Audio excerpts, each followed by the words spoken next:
Are you worried someone might still be logged into your Pipedrive account on an old laptop or a phone you lost last year? Here is exactly how to kick them off in seconds. We are going to go into your profile settings, find the device list, and log out any session in just a few clicks. No digging through menus, no support tickets, just a quick fix for some serious peace of mind. All right, let us start. First, open up Pipedrive in your browser. Go ahead and log in if you're not already. You just need to be on your main account dashboard. Now, look at the very top right corner of your screen. See your profile picture or your initials in a little circle? Click on that. A small drop-down menu will pop up. From that menu, go ahead and select Personal Preferences. This is where all the account-level settings live, and it is super straightforward once you know where to look. Once you are on the Personal Preferences page, look over on the left-hand sidebar.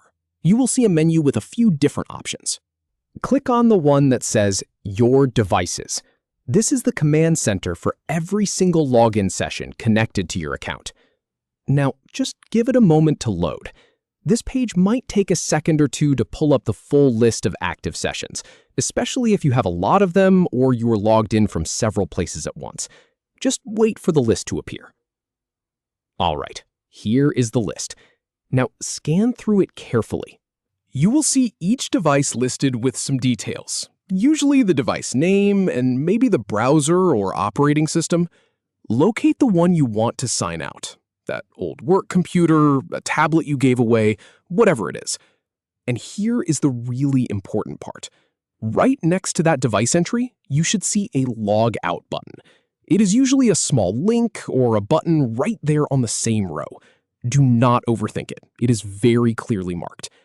Go ahead and click that Log Out button. Now wait a second for it to process. Pipedrive is going to send a signal to that specific device to immediately disconnect the session.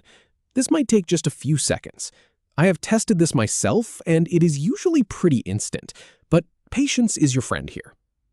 Once it is done, take a look back at the list. Verify that the device is no longer listed there. You should see the list refresh and that particular entry just vanish. If it is gone, you are all set. So the result here is exactly what we wanted. That device is now successfully logged out of your Pipedrive account. No more lingering access, no more wondering if your data is safe. And that is really all there is to it. From feeling anxious about who might have access to actually managing those active sessions yourself, you have taken control in just a couple of minutes. You now know exactly how to keep your account secure going forward. Thanks for following along.